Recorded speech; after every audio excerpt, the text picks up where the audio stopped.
Hey, salut tout le monde les amis, j'espère que vous allez bien, c'est Azou, on se retrouve dans une nouvelle vidéo configuration, voilà, une configuration à 1500 € aujourd'hui. Je vais vous présenter ça dans cette vidéo, on y va, c'est parti. Mario only makes fire.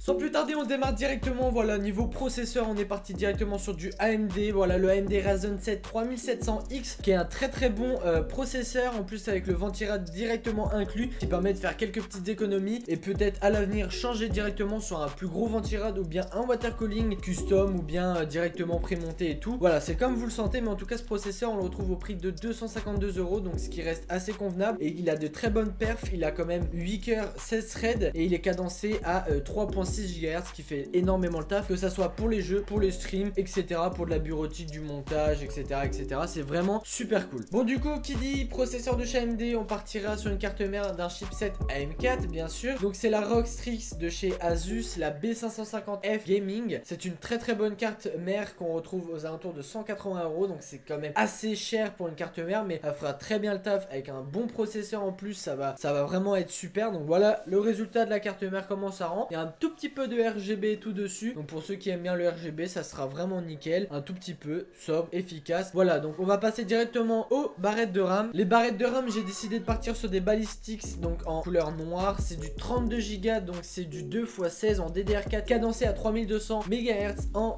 CAS 16, donc la vitesse et tout. Voilà, donc on les retrouve aux alentours quand même de 182 € pour 32 Go de RAM. Je pense que ça va très bien. Ballistics, c'est une très bonne marque. Je suis pas parti sur du RGB, voilà, on a décidé vraiment d'aller quand même dans la performance, et franchement j'ai entendu parler que voilà, c'est de très bonnes barrettes de RAM. Dans d'autres vidéos on les présente et tout, c'est vraiment cool. Voilà, donc il n'y a rien d'autre à dire en plus sur ces barrettes de RAM. Voilà, juste le look qui est hyper simple, qui est efficace, ça fait très bien le taf. Alors là on arrive du côté des cartes graphiques. On sait qu'en ce moment les cartes graphiques c'est extrêmement dur d'en trouver, et surtout à des prix raisonnables, donc n'hésitez pas d'ailleurs à retrouver peut-être des cartes graphiques sur le Bon Coin, Facebook Market et tout, mais faites très attention aux arnaqueurs bien sûr, parce qu'il y a énormément de gens qui vendent des cartes graphiques très peu chères et en fait finalement ils vous arnaquent. Mais en tout cas moi pour cette config là, bah si on reste au prix de base, normalement s'il n'y avait pas eu de pénurie de cartes graphiques et tout, et bah je serais parti sur la 3070 de chez Nvidia, bien sûr, une carte graphique qu'on retrouve quand même à un prix raisonnable, qui est aux alentours de 520 € et qui a 8 Go de VRAM, donc ce qui fait très bien le taf. En plus de ça, c'est les nouvelles RAM de chez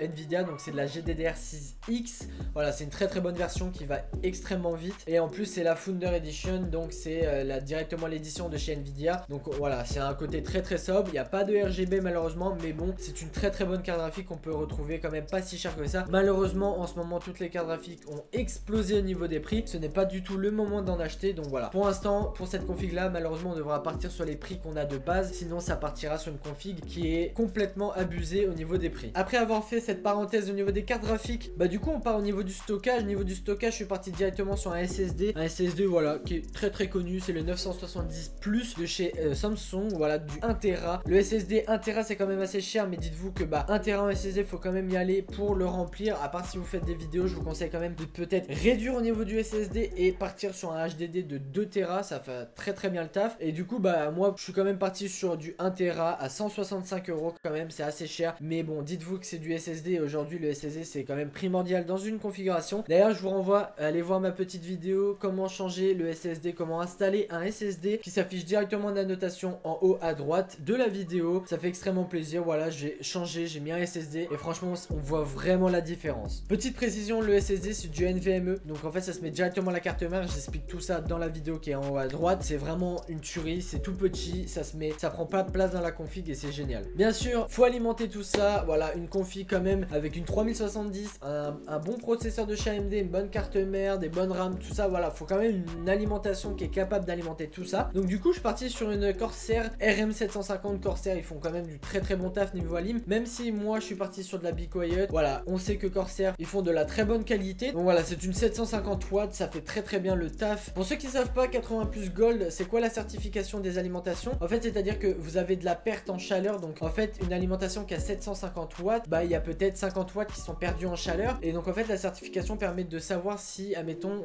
80 plus Gold ça équivaut à 93% de l'alimentation alimentation qui est en électricité et le reste qui est en chaleur qui est perdu. Et donc bah les certifications, il y a 80 plus gold, il y a 80 plus bronze, il y a 80 plus silver, il y a 80 plus platine je crois même, et il y a 80 plus white. Et du coup bah ça permet de savoir, voilà, 80 plus gold c'est vraiment un truc de ouf. Et je crois même qu'il y a encore au-dessus, je veux pas dire de bêtises, je veux pas trop m'avancer sur ça. Vraiment quand vous regardez une alimentation, regardez pas mal cette certification là, parce que ça permettra de savoir si vraiment votre alim va tenir longtemps. Pour le petit look voilà de l'alimentation, c'est une modulaire, donc en fait vous modulez les fils comme vous voulez, je pense que tout le monde a compris. Et bien sûr l'alimentation on la retrouve quand même aux alentours de 102 €, ce qui reste plutôt raisonnable. Sans plus tarder on va passer au dernier composant, voilà c'est bien sûr le boîtier. Au niveau du boîtier j'ai décidé de partir sur une marque qui est très connue, qui est très sobre, qui est très simple, il n'y a pas de RGB ou quoi que ce soit, c'est bien sûr la NZXT, c'est le H510, donc c'est un boîtier qui est très connu quand même. Voilà donc c'est un boîtier qui est quand même assez connu, qui est pour du format ATX, mini ETX et micro ETX je crois, hein, je veux pas dire de bêtises, mais du coup c'est une tour qui est en blanc, on retrouve aux alentours de 83 €. Voilà, et aussi le boîtier il est quand même compatible au niveau des refroidissements, que ça soit des refroidissements liquides si vous voulez faire du water cooling et tout custom. Et du coup le boîtier on peut le voir, il est vendu avec 2 ventilateurs seulement malheureusement, mais bon ça fait quand même pour l'instant le taf. Je vous conseille quand même de changer et de partir sur d'autres en plus, mais du coup il y a un ventilo qui est en façade en haut et un ventilo qui est à l'arrière du boîtier, mais vous avez quand même la possibilité de rajouter je crois 2 ventilos en façade avant. Donc voilà, je vous conseille quand même d'acheter peut-être 2 autres ventilos de n'importe quelle marque tant que ça vous plaît, pour en plus avoir un meilleur airflow et un meilleur refroidissement dans le boîtier. Voilà les amis, j'espère que vous avez kiffé la vidéo. N'hésitez pas à me dire dans les commentaires vos retours sur la configuration, si vous avez plutôt bien aimé. Malheureusement voilà les configurations, je le répète encore, désolé si je fais quelques petites erreurs. En fait bah en ce moment on peut comprendre que les configurations c'est très dur à faire, surtout au niveau du prix, parce que malheureusement il y a eu plein de prix qui ont changé et tout avec bah bien sûr la crise sanitaire. Mais du coup j'espère que ça vous a plu. Si ça vous a plu, comme d'habitude n'hésitez toujours pas à mettre votre meilleur like, ça fait extrêmement plaisir. On a quand même atteint les 230 abonnés, donc n'hésitez toujours pas aussi à vous abonner, petite cloche de notification pour ne rater aucune de mes prochaines vidéos tous les lundis à 17 h. Je vous kiffe, je vous dis à la prochaine, c'était Azou, ciao tout le monde.